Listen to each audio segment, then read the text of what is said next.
Hello, welcome to another live Google Hangout on the Living Income Guaranteed.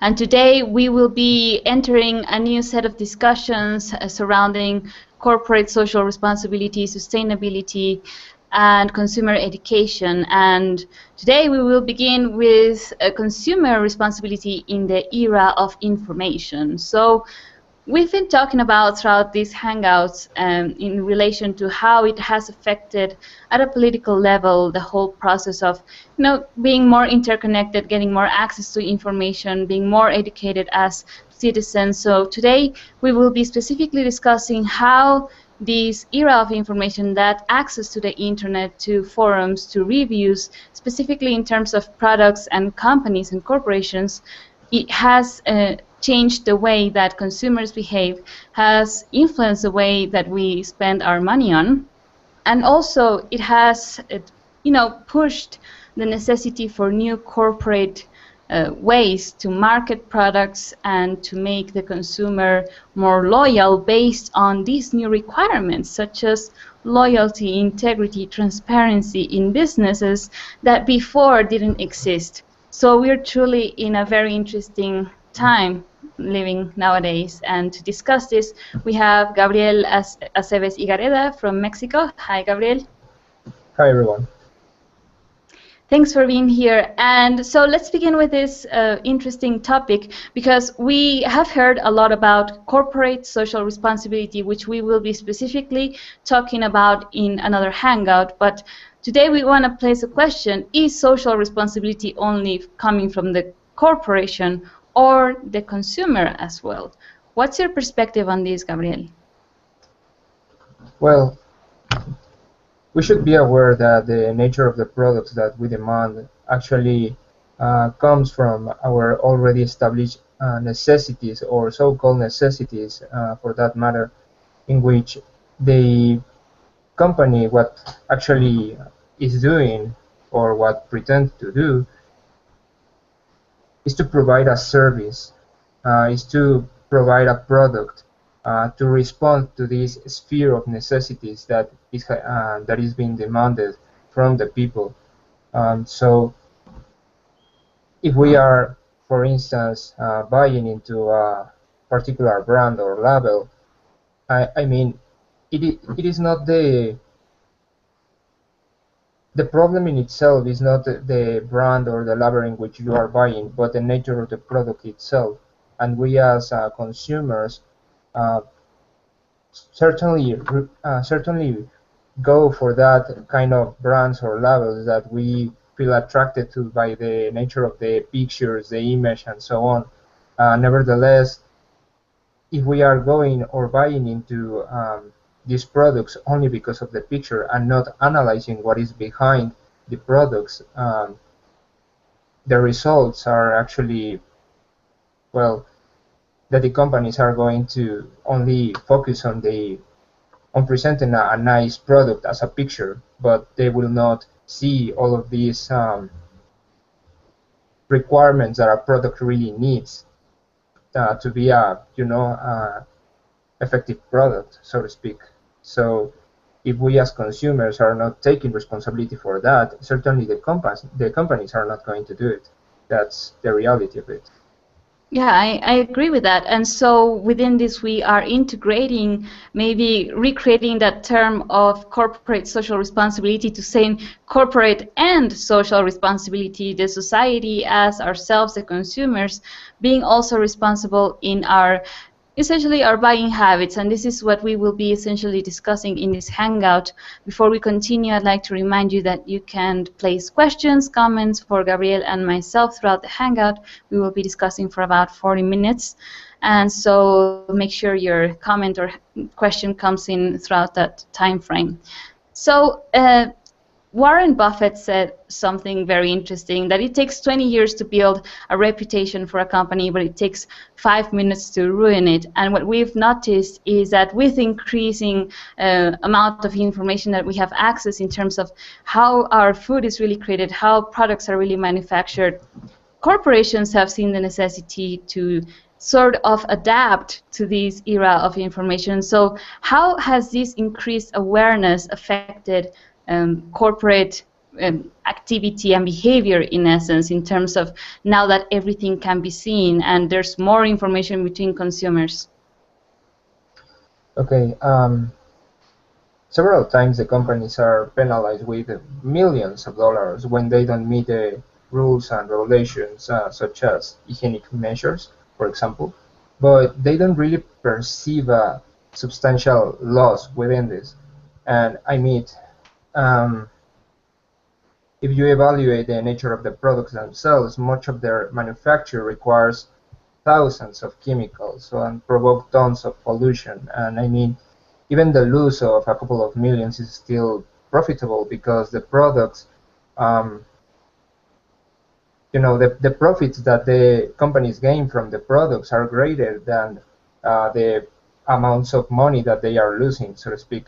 So when, for instance, this entire issue, when WikiLeaks exposed what these companies were doing, all of this murky process, the trades between the companies and the government, because you know, as long as the people were buying into these companies, into these products, it was not only profitable for the companies but also for the government, because that keeps the economy going. So um, when this issue happened of WikiLeaks, this led to the companies to understand and realize that with the technology and the information that is currently distributed, actually the companies have reached that point of realizing that they live like in a house of glass, so to speak. So actually they try to, present or sell a good moral posture within their vision and values. They actually try to present the products as this vision, this picture of a nice product. But within this, they have realized that it is no longer enough for them to just present a good picture of the product. They have to actually make of it a good product. They have to become that which they are selling of themselves as a good moral posture, so to speak. And within this, what comes also is the realization that we have changed the world in which we live according to our behavior. I mean, if we as citizens, as consumers, are demanding this kind of products and we are still buying on it, but the companies are trying to move accordingly to what the society is demanding, and you know as you mentioned, the nature in itself of the products. For instance, when they try to sell you like this idea of the Coca-Cola that has come with this green label, uh, this green idea of changing to a sugar that is no longer synthetical, but that it is a natural sugar. It is still a drink that it contains a lot of sugar, that it contains a lot of chemicals, that it requires a lot of water to be extracted and to be invested into that kind of drink that actually doesn't provide you any kind of nutrients to the body, to what you actually require for you to be nurtured. So if we are still buying into such ideas, into such concepts of what we want to live, what we want to our lives to be. So the companies are not going to be changing that, and this era of information actually is quite questionable in terms of if we as consumers have all the access of the information to the nature of the products, to the ingredients of it, and the process that it takes to make them, but we don't actually use that. So what is that? What is that speaking of us as consumers? What is speaking of us as an apparently civilized and informed society? Yeah, that's a very relevant question because, and we tend to see that in the internet is the biggest source of information, but we decide also what we investigate and whether we apply it, meaning whether we take that information into consideration and actually next time that we go to the supermarket actually say, well, I'm not going to buy from that corporation because I know that that product contains, for example, a high level of sugar, so I'm rather going to go for the product that contains zero sugar. I mean, I've done this as a consumer, is part of the education in itself. We have a question from Gabriel Zamora Morena. So he's saying, so could this increased transparency about the manufacturing process of products lead to the reversal of something like planned obsolescence, or would this require something more? What would you say, Gabriel? Well, in terms of the planned obsolescence, you know, it's quite contradictory because in one hand you have the economy going, and if you watch this documentary that is actually titled as that, Planet of Obsolescence, if I remember, it is exposed at the beginning that in the times of the industrial revolution that was taking place, the products were really, really good products. I mean, they actually last a lifetime. But the implications of it was that the people could buy like I don't know, to say something, in the cars, for instance, the wheels, they last a lifetime. So how many cars do you have to buy per person to actually keep the market going? Once that the entire population has a car, no one else is buying. So this led to many companies to actually have to close their business because they were not able to keep seeing this profit coming. So what I will say is that when we demand a certain product with certain qualities, certainly the price of the product should increase. And I mean should increase according to the value that it really have. Nevertheless, we demand cheap products and at the same high quality products. So the companies are not able to afford that, and we should really consider that as yes, they are acquiring a lot of profits, but they are also investing a lot of profits to keep the market going. And well, obviously they don't want to lose tons, well, millions of dollars if they are able to gain them. Nevertheless, we should consider that if we want good quality products, we should invest a little bit on that type of brands and labels that actually produce such products. But of course, as I was saying, this is also contradictory because you have an economy that is not providing to every individual a good income to even actually survive, to live for yourself a good quality life. So how are you going to invest in good quality products if you are not even able to afford them? It's like sorry, you were going to say something? Yeah, I wanted to say that this is a very cool point wherein, once again, we go back to the profit-making scheme and that we have to support corporations to still maintain that high level of making profit, but not in terms of the amount, but maybe less quantity, more quality. Yes, the price might go up, but if we provide, for example, a living income to people, higher wages, then people will be actually able to afford these products. So maybe the production will be more sparse, meaning not as frequent. We won't have iPhone 5, 6, 7, 8 every single year, maybe, but maybe a good upgrade that people can, after a couple of years, can decide to upgrade, and so eradicate planned obsolescence from that as perspective of you will get higher profits, or you will get the same amount of profits with less production, but with providing a good quality product. And within that, even the consumers will be more loyal to the brand as well. So Gabriel is saying, so the only way that quality products become the norm is if the consumers have a better income. I would agree so. What would you say, Gabriel?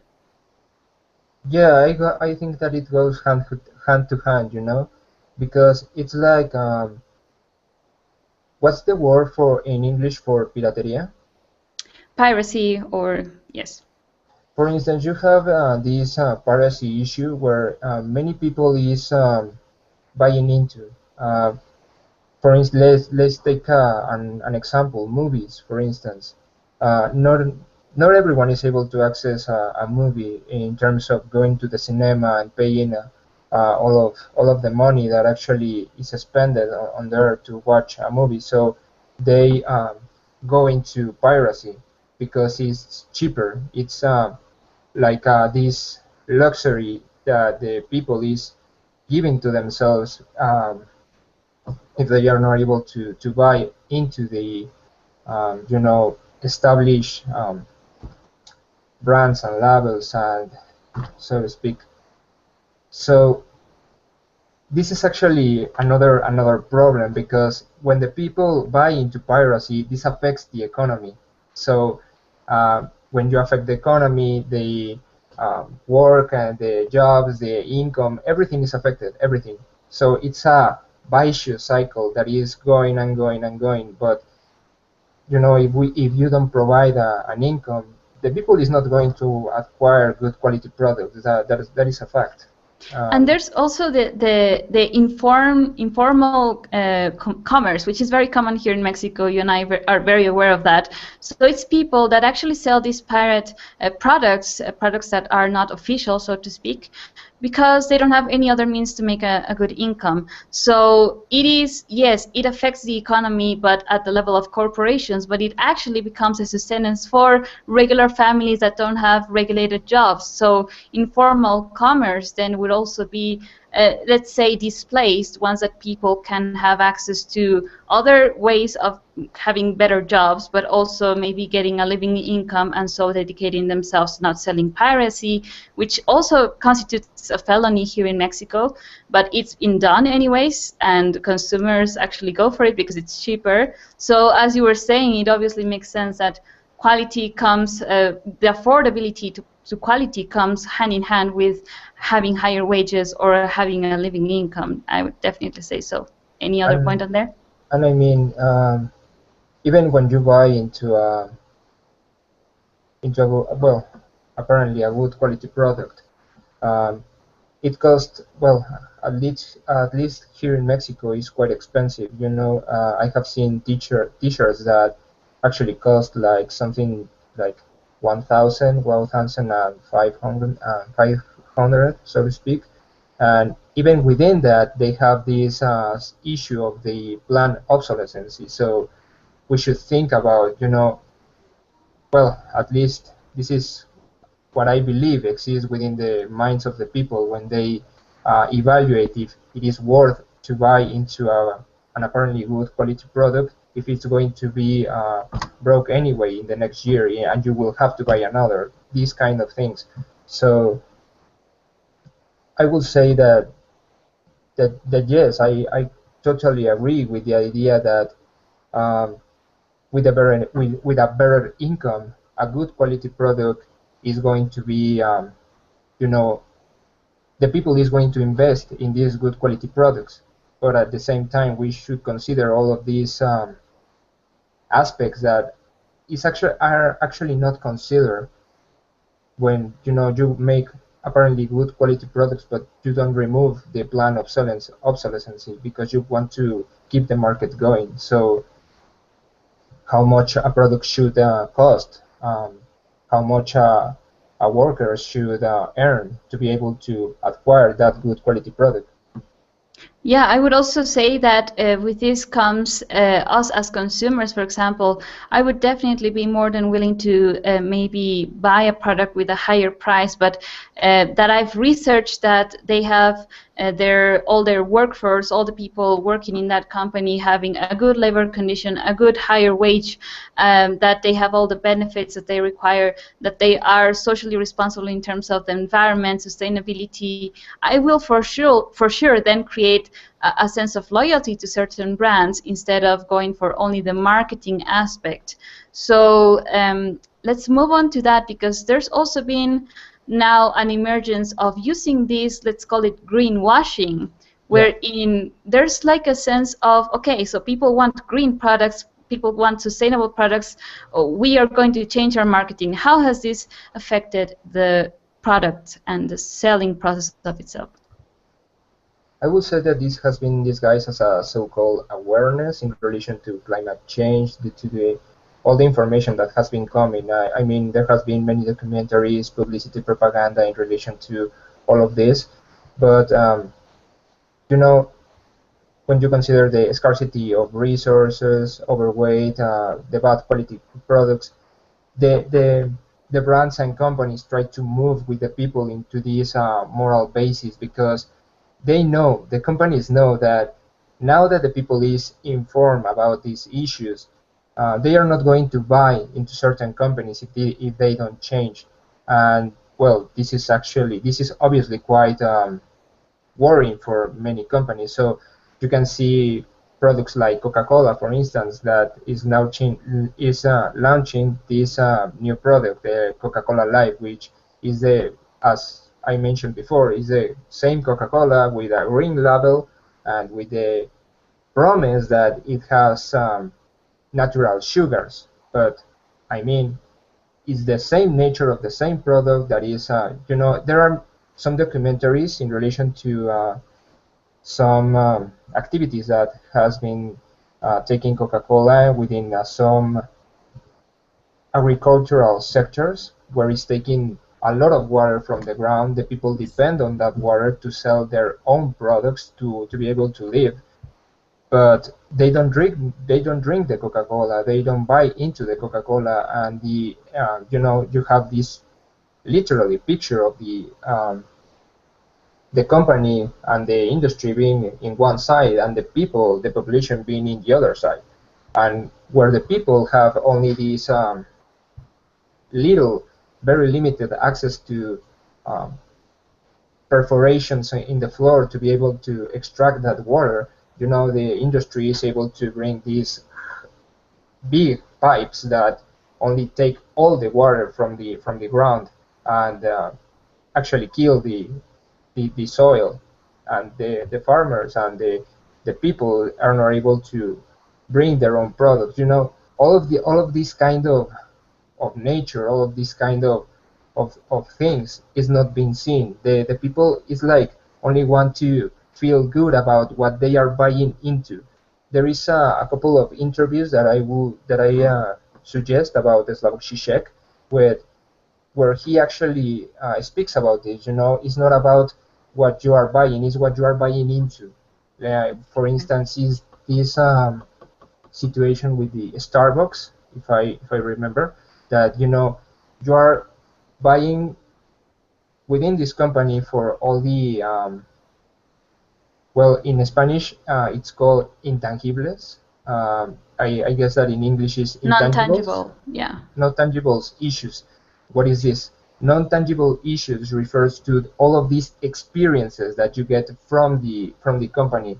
What I mean by this, that that in a Starbucks, you have like these issues that when you buy into a Starbucks, you are buying into a company that is socially responsible because they send money to this cause and this other issue, and they are like trying to present themselves as morally responsible, socially responsible, and many companies are trying to move into that. But you know when you actually see these kind of,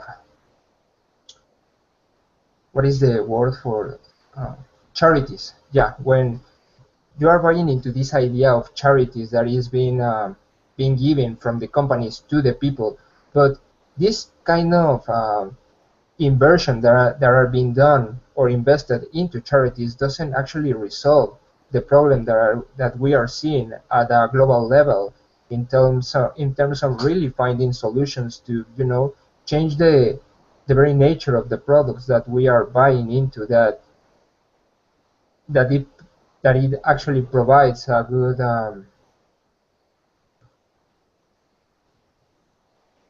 yeah, that it actually can provide a good change for these people in which you are trying to help, so to speak.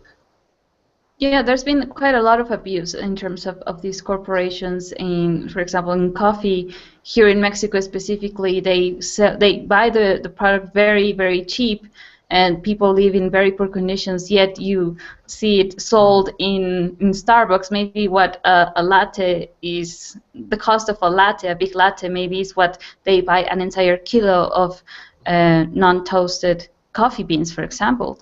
So this whole idea of fair trade, from my perspective, is still not entirely supportive, and that is where our consumer awareness comes into place, to really look at it and investigate what fair trade, for example, is. There is a great documentary made by French people that is generally about Africa, about this idea of fair trade and how it is really not entirely supportive, yet we stick with the idea of this is fair trade, this is supportive, so I'm going to buy from it. So that's a very cool example in terms of how we buy into these brands, because we get to know here and there about their charitable actions, but we don't really dig in further to see if they are genuinely supporting the people. So let's move on to the solution processes, because we have talked about all of these problems, so to speak.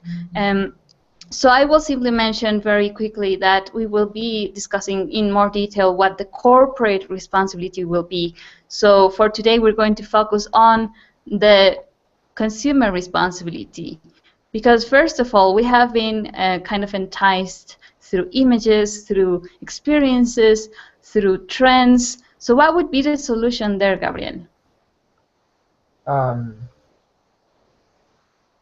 You mean to changing, for instance, the presentation of the product, the nature of the product, or? Yeah, because marketing right now is being used to entice us at an emotional level, to appeal to our perceived necessities, which we have also discussed previously in a Hangout. So today we're, kind of focusing on the solutions. Okay, well, I would say that the first point is to stop blaming the companies and begin to develop awareness of our own responsibility as customers, as individuals, as human beings that are responsible for whatever resources are taken from the earth and placed into these products that we are demanding. I mean,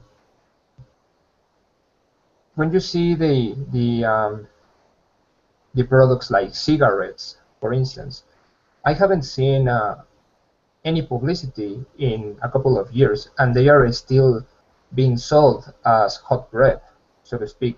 But because the society is still buying into them, and actually it has been a recent study that has proven that since the publicity changed within the cigarettes, and they begin to place like this little announcement, very little announcement in the boxes of the cigarettes, where you look at this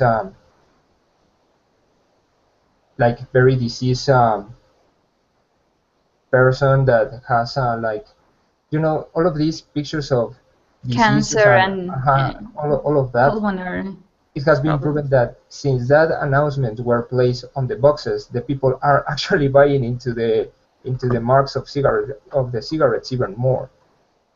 I mean, what can be said of a apparent manipulation of the companies, where we as customers, even if you don't have any publicity anymore, you are still buying onto them. Exactly. We're talking there about a very ingrained cultural aspect of how we have associated, as it has also been mentioned in the Century of the Self documentary, how this, smoking was associated with the torches of freedom, and that has become part of our culture. You see it on movies, you see it with cool people, so you want to give in to smoking, for example. Yeah, and for instance, what I will say is that there was a discussion in regards to neuromarketing. Well, many people were saying that the companies were trying to manipulate to create necessities, but I will change a little bit onto that. I mean, yes, they create or they move into the creation of pictures to make the product to look very, very, very attractive, but it's not that they create a necessity. Actually, the companies what are doing with all of these studies of neuromarketing is to just invest into the ideas that are already ingrained within the society. Because, Yes. I mean, when you look at, for instance, this, what's the name of it?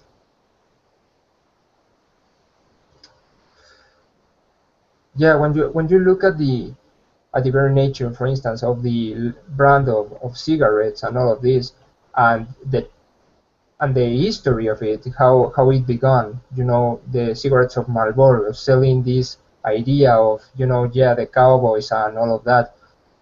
Yeah, that is like a particular picture that creates the identity of the Marlboro brand.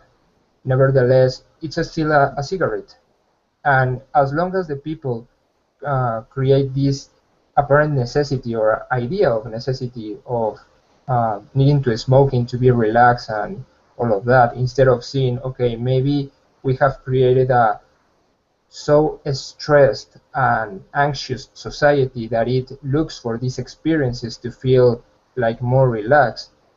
You are not dealing in bringing these products, you are not dealing with the real issues that are creating the society to be this way, to invest in this kind of products.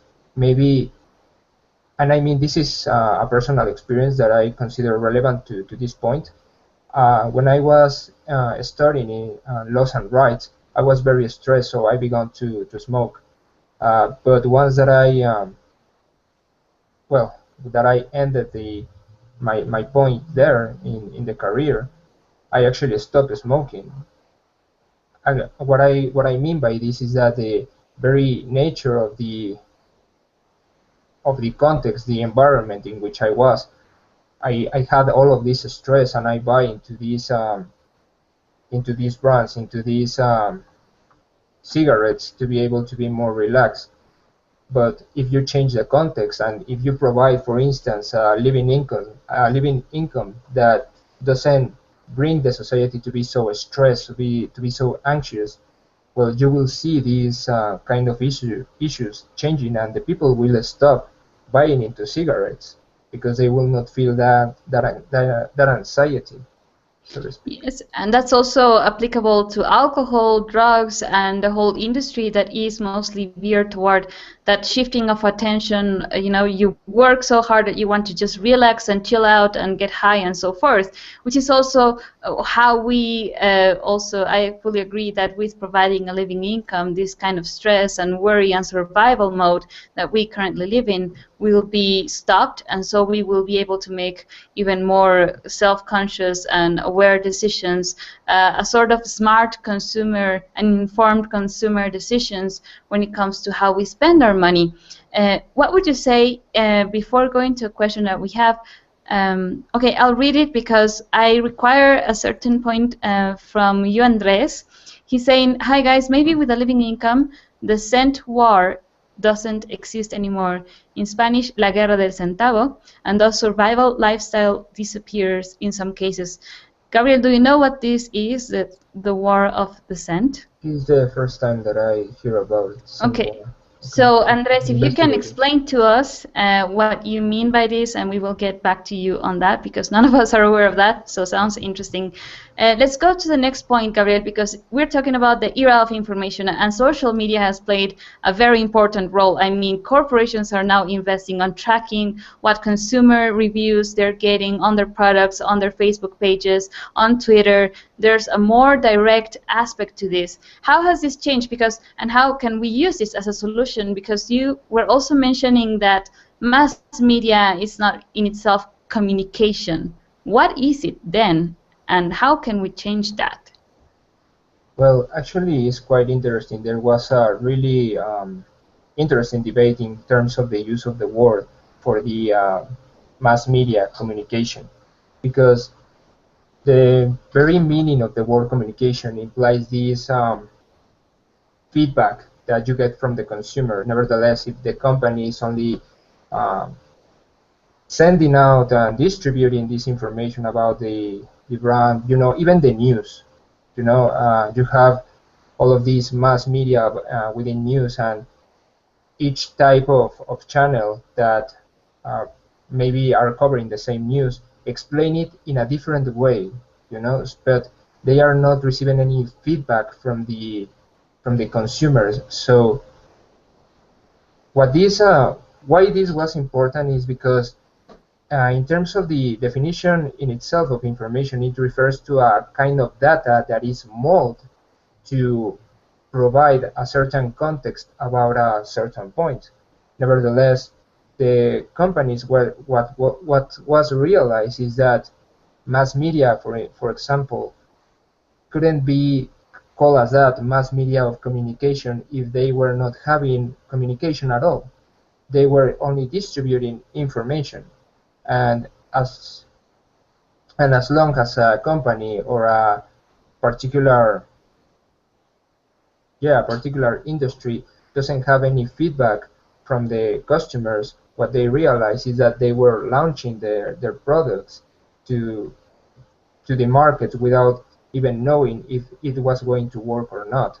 So this is why they have been moving to create Twitter pages, Facebook pages for a particular brand to be able to get feedback from the people, and to be able to know where are they moving. So it's a quite interesting opportunity for us to be able, as customers, to bring about our own ideas, our own proposals for this product to be able to to make it change and to make it really a good quality product. Yes, and also this goes hand in hand with what we have proposed in the Living Income Guaranteed proposal. If you haven't read it, I will leave a link on the description of this Hangout, wherein we propose that there is a process of guaranteeing business profits. And how is this done? Is through actually creating these marketing studies wherein we really get to know what people are craving, what people are demanding in terms of maybe better quality products, what kind of improvements they want. And so with this also ensuring that, as you were saying, they do not only launch these products like flipping a coin in the air and kind of seeing whether it is attracting consumers and people is buying into that or not, which then has to take into consideration the stakeholders in the companies and so forth. So it's quite a lot of investment to create a product, to market it, and so forth. So we do propose that in order for businesses to ensure that their production has proper demand, then this kind of studies are essentially taking place before they engage into production marketing processes. And all of this based on these feedback systems that are already in place, and they're working already as one of the most trusted forms of consumer recommendation as well. I was reading that people now trust more that word of mouth, like, hey, I tried this product, or leave that review on Facebook, or share a like on the Facebook page, for example. That has become the most trustworthy and reliable source of consumer recommendation. Whereas before, as you were mentioning, it was just like we get the broadcasting process from the commercials, and then you make a decision based on how it looks, and now it is more about the information. So that's a very interesting and relevant process that we have to partake in as consumers. Let's go to another aspect that you say is very required, education. And how can we implement this process of, let's say, informed consumerism in schools? Okay, it's very interesting that if you see all the movement of the pictures, and that is being done by every label, every brand, it all everything has to be with this particular act of seeing a product to make an identity for a product. So we actually, what has been actually realized is that we see as we think. Um, what I mean by this is that what we see in the markets is actually the construct of um,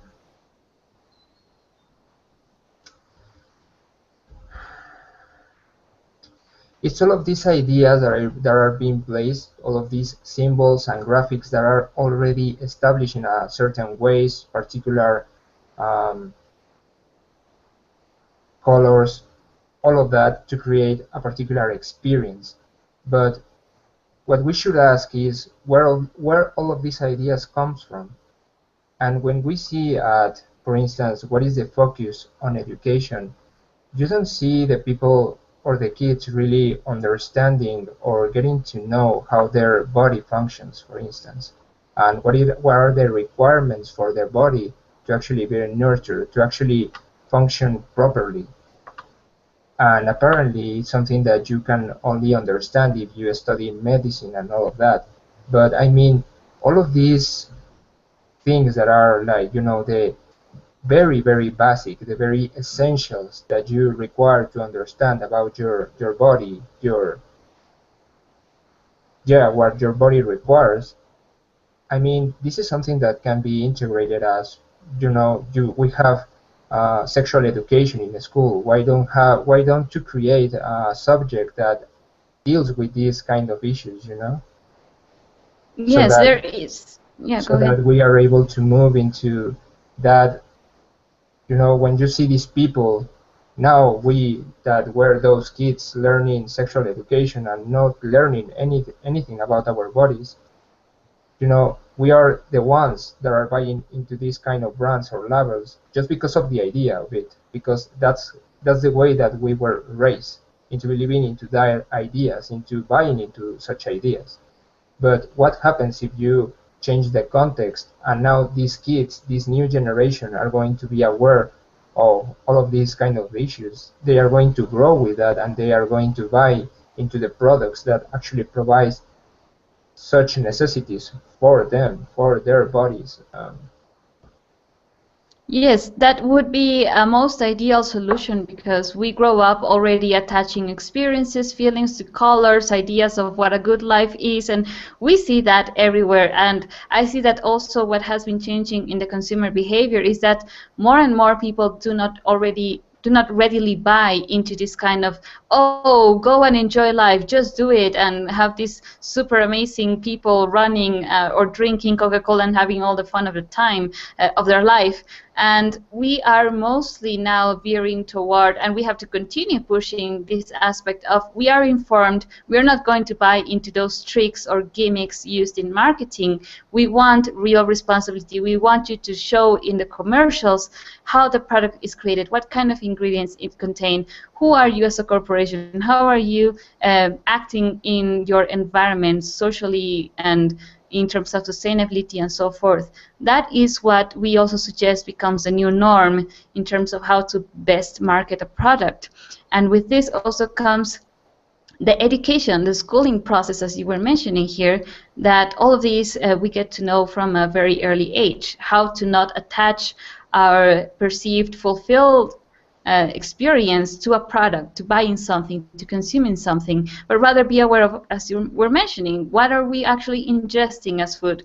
What is this product or object or type of activity that I buy? How will it contribute to my life? How is this going to support me? And that would be also part of the principles that we have laid out here in terms of the Equal Life Foundation, of which the living income is a part of at an economic level. So we have the answer from Andres. He's saying that it's a term to define some kind of war where some sellers lower their prices just to earn a little bit more than other sellers, Okay. then taking their buyers and complicating the earnings of other sellers. Yeah. Yeah, So yeah. yeah, what would you say about that? Well, as we mentioned in the beginning of the Hangout, you know, we as customers demand good quality products, but at the same time we demand cheaper products. So all of those companies that bring the cheaper products actually have behind all of that, you know, easy ways to deal with all the requirements. The how to what is the word for en español sería todos los requerimientos all the política, requirements and the policies.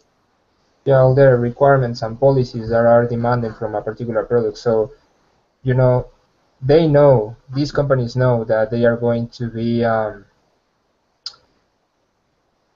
that they are going to receive certain penalties by governments, by all of these structures that actually focus on all of these policies, but they say, okay, I am going to be penalized with a couple of millions, but I am getting thousands more, so I am going to even, well, anyway, I am going to invest into this kind of product, into this kind of market, because it is more profitable that if I make a good quality product and I have to compete with other brands that bring all of these apparent good quality products but are much more expensive. So it is very few people that can buy into such brands, while there is a lot of people that will buy into a cheaper product even if it is a bad quality product. So, in essence, we can conclude from all of this that this social responsibility, this consumer responsibility, is not existing as such in the most ultimate or optimal ways, because there is not enough money to buy good quality products. So, along with the provision of a living income and providing higher wages, people will be able to afford these good quality products that will have a higher price, but we will have that warranty, that guaranteed product that is built with good quality, with good labor conditions, with sustainability policies and so forth, and all the social corporate responsibility that we would all like to see in all corporations. So, Gabriel, we're running out of time now, so if you'd like to share some last words as a conclusion to this topic. What can I say? I guess that it has become really obvious that all of these events have come to simply show that we as customers are the one determining the nature of the products, the nature and within that, not only the products, but the very nature of the society, the economy, the world that we are going to have, because we as human beings, when we invest into a particular product, we are investing in the extraction of the um, sorry, what is the word for materias Resources? primas? Materias, Resources, yeah, yeah. all the resources that are being extracted from the earth. So, I mean, that is not the problem in itself, but the point is to understand how these resources are going to be utilized, how are they going to be manufactured, how are they going to be,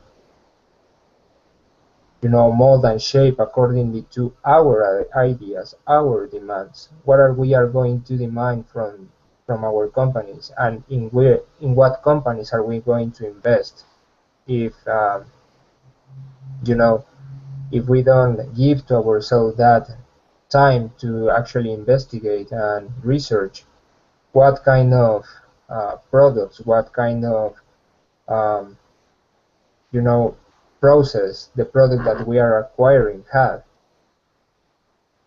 what what is that saying about us as a society that has all the access to the information, all the access to the um, yeah, these,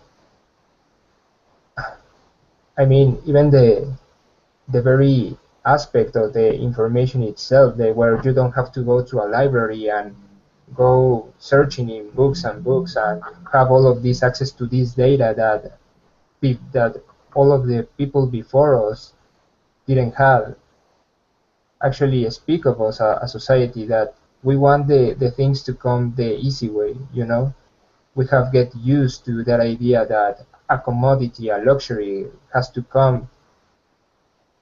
make our lives very very easy, but the situation is not that it makes your life easier, is that it supports you in your day-to-day living. So you have to push to not only you have to push yourself to not only invest into something that is going to make your life easier, but invest into something that is going to actually create and support other people to have good quality products, and that comes with your critique, that comes with your research, that comes from your investigation and what you actually see would be a good quality product for the people to acquire, and for you to have to guarantee for yourself uh,